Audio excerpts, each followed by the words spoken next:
Bonjour, c'est Jordan Boiniche, directeur associé de Holyguest. Bienvenue dans notre premier épisode du podcast. Aujourd'hui, nous allons parler de la location courte durée post-Covid.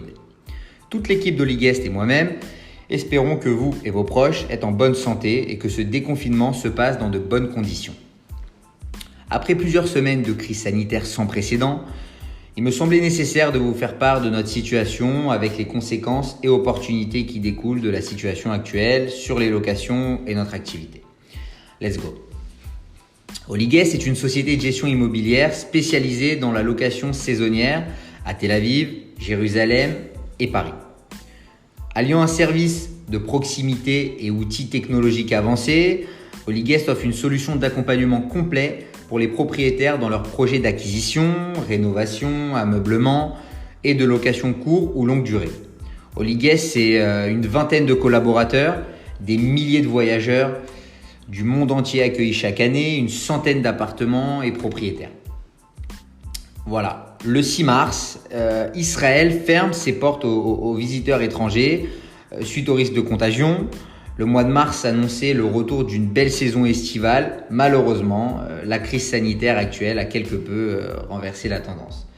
Les demandes des réservations ont laissé place aux demandes d'annulation. Alors que nous avions reçu moins de 10 annulations l'année dernière, nous atteignions en 2020 plus de 600 annulations et plusieurs millions de dollars de pertes d'exploitation. Les plateformes de location de type Airbnb, Booking, Expedia ont pris le parti de rembourser en totalité les voyageurs désireux d'annuler leur séjour. Parallèlement, les mesures de confinement sont peu à peu entrées en vigueur dans le pays. Certains immeubles nous ont même simplement fermé leurs portes et ont refusé l'entrée de toute personne extérieure. De nombreux voisins se sont empressés de nous contacter pour nous empêcher de louer nos appartements. Tel Aviv faisait partie des villes avec la densité de location au kilomètre carré parmi les plus élevées au monde. Le coronavirus aura forcé beaucoup de loueurs à remplacer leurs biens dans le circuit de location longue durée. Lorsque l'activité reprendra, normalement, nous attendons un marché plus épuré, avec une concurrence plus faible, puisque les loueurs avec les loyers garantis auront été contraints à louer leurs biens sur des périodes plus longues.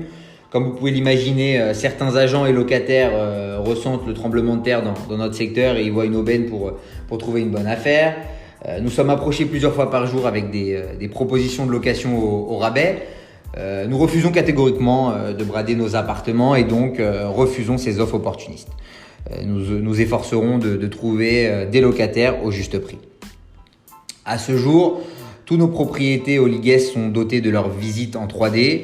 Il ne fait aucun doute que les visites virtuelles sont un moyen très efficace de découvrir une propriété en toute sécurité.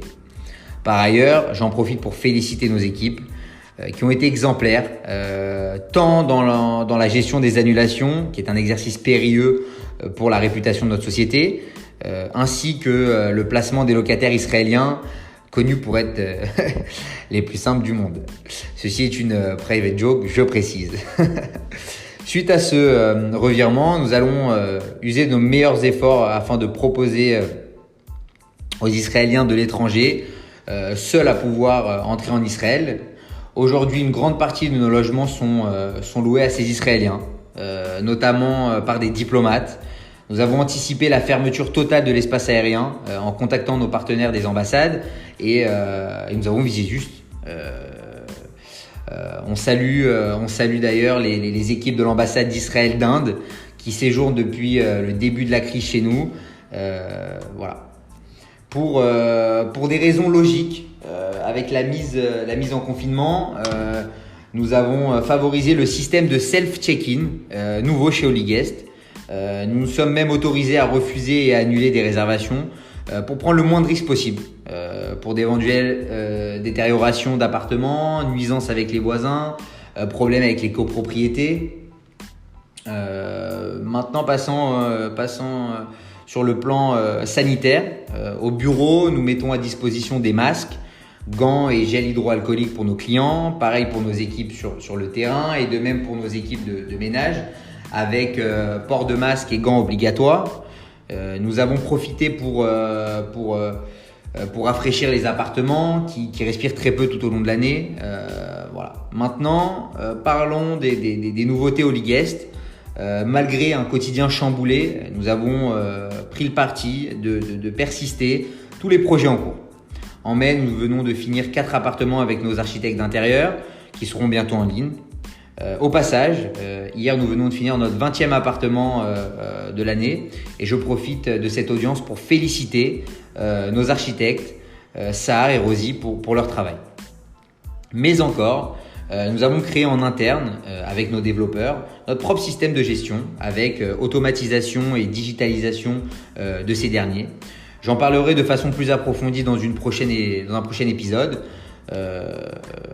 Petite parenthèse, je m'adresse directement à vous, nos propriétaires. Nous voulions aussi vous remercier pour vos messages et propositions de soutien. Nous savions que nous entretenions des relations privilégiées avec vous. Cette période nous montre que cela va bien au-delà de nos croyances. Merci. Nous sommes persuadés que ces turbulences laisseront place à des beaux jours et de nombreuses opportunités ensemble. Nous avons la chance chez Ligest d'avoir plus de 50% des réservations en direct avec 30% des clients corporate qui séjournent chez nous chaque année. À Tel Aviv, pour le mois de mars, notre taux d'occupation fut de 67%, 40% pour avril et nous sommes déjà autour de 45% fin mai. L'économie israélienne recule de 7,1% au premier trimestre. Il s'agit de la plus forte baisse en 20 ans. Le 20 mai, annulation de l'obligation de quarantaine dans les hôtels en Israël au retour de l'étranger.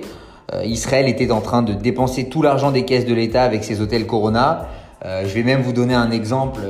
On a un client chez Ligest qui a pris un jet privé pour arriver ici, pensant passer les mailles du filet. Malheureusement, ça n'a pas marché. En leur montrant la réservation Ligest de 2 semaines, ça n'a pas suffi. Ils l'ont emmené directement dans un hôtel Corona en plein cœur de la mer Morte. Un hôtel assez lugubre d'après les dires de mon client. Alors on a déplacé la réservation à 15 jours plus tard. D'ailleurs, le client est là depuis 2 mois déjà. Mais c'était un épisode qui était assez drôle, pas pour lui, je pense. Concernant Israël, à peu près presque, Israël a quasiment réouvert son économie nationale, mais les contrôles stricts aux frontières resteront en vigueur. L'autorité des aéroports d'Israël a informé toutes les compagnies aériennes que l'ordonnance exigeant que les Israéliens de retour s'auto-isolent pendant 14 jours prolongée du 30 mai au 15 juin au moins. Le secteur de l'aviation et du tourisme d'Israël est prêt à repartir, mais le règlement est en vigueur et des sources estiment qu'il serait prolongé jusqu'à début juillet. Avec la crise du tourisme actuelle qui peut se révéler bénéfique pour les propriétaires étrangers, car Tel Aviv est une ville dynamique, cosmopolite et station balnéaire de choix. À seulement 4 heures de vol de Paris, c'est une destination privilégiée pour les Juifs de France souhaitant acquérir une résidence secondaire ou une résidence pour une alia éventuelle. Nombreux sont les propriétaires ayant choisi l'option des locations saisonnières, permettant ainsi de générer des revenus, financer leur crédit tout en gardant la flexibilité et disponibilité de leurs biens comme bon leur semble. Pour les voyageurs, Tel Aviv n'est plus une destination qu'on visite, mais bien le théâtre régulier de vacances en famille, week-end entre amis ou bien d'événements à ne pas manquer. D'après notre étude réalisée sur près de 5000 voyageurs au Ligest, en 2019, 50% des voyageurs étaient des primo-voyageurs en Israël. Pour les autres, près de 30% déclaraient venir plus de 3 fois par an. En plus de l'expérience de vivre comme un local, les locations de courte durée sont une solution plébiscitée par les voyageurs pour pallier à une offre hôtelière jugée trop onéreuse. Bien que l'activité touristique actuelle soit fortement ralentie, l'apocalypse Airbnb peut se révéler bénéfique pour les propriétaires étrangers. On vous explique pourquoi. À l'été 2019, on recensait 15 652 biens sur les plateformes de location. À ce jour, les plateformes comptent 9 565 biens, soit une baisse de près de 40%. Ce phénomène s'explique largement par l'effet Covid, qui a imposé la fermeture des frontières à l'aube de l'ouverture de la saison estivale, permettant malheureusement l'annulation de plus de 90% des réservations. Sur un marché dominé par des professionnels de la location qui représentent environ 54% des annonces, le corona aura forcé un assainissement du marché à bien des égards. L'apocalypse de l'entrepreneur Airbnb se traduit par des actifs vides et un manque de réservations à l'horizon, avec des dizaines de milliers de dollars d'échéances chaque mois, effet de vase communicant. Le malheur des uns fait le bonheur des autres. L'arrêt de l'activité touristique a forcé des loueurs professionnels ainsi que les propriétaires indépendants devant faire face à leurs échéances de remettre leurs biens à disposition des locaux. Avec près de 6000 appartements remis sur le marché du long terme en moins de 60 jours, le département de recherche de la Banque d'Israël a publié sa première analyse du marché locatif résidentiel pendant la crise du Covid. Et ce que nous avons observé se confirme, avec une chute de l'ordre de 15 à 20% des loyers longue durée au profit des locaux qui peuvent maintenant accéder à des biens de meilleure qualité à des prix plus abordables. Avec cet épisode-là, qu'en est-il de la régulation ? Encouragée par un lobby hôtelier poussif avant la crise, la municipalité de Tel Aviv devait faire face à de nombreuses doléances des hôteliers criant à une concurrence déloyale et des locaux se plaignant de manque de logement. Or, l'offre abondante actuelle d'appartements longue durée aura au moins eu le mérite de calmer ces derniers, qui par conséquent relâcheront probablement la pression sur la mairie, du moins on l'espère. Avec plus de 4,5 millions d'arrivées en Israël, le tourisme israélien ne cessait de battre des records. Ce chiffre est le chiffre de 2019.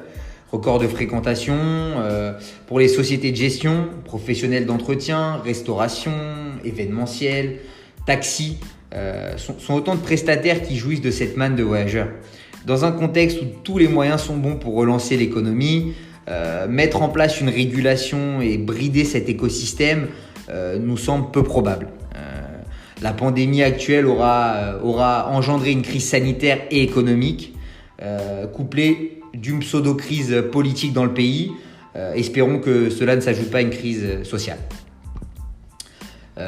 Enfin, pour le nombre d'alias attendus par le ministère israélien explose. Israël attend une arrivée massive avec plus de 100 000 nouveaux arrivants. Nos brokers au sein d'Oliguest recensent déjà une forte hausse des demandes d'acquisition. C'est pour cela que j'ai le plaisir de vous annoncer en exclusivité, chers auditeurs, la création de notre pack Oli Alia. Ce pack comprend un accompagnement personnalisé à votre nouveau projet de vie, une réduction de nos frais d'agence pour l'achat ou la location, une mise en relation avec nos partenaires privilégiés, banque pour ouverture de compte, obtention de crédit, comptable, fiscaliste, avocat. Voilà. Pour finir, depuis le début de la crise du Covid, nous avons tous cherché les meilleures solutions disponibles afin de limiter l'impact de cet arrêt soudain. Mais le Covid a rebattu les cartes pour l'ensemble de notre industrie. Le vent est en train de tourner, la profitabilité doit devenir le nouvel investissement.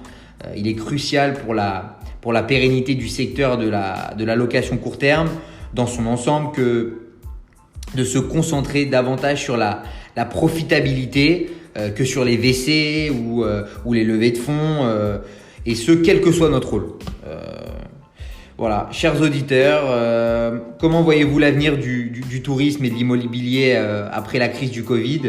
N'hésitez pas à poser des questions ou à commenter. J'espère que ce premier épisode vous a plu. À bientôt pour un prochain épisode. Au revoir.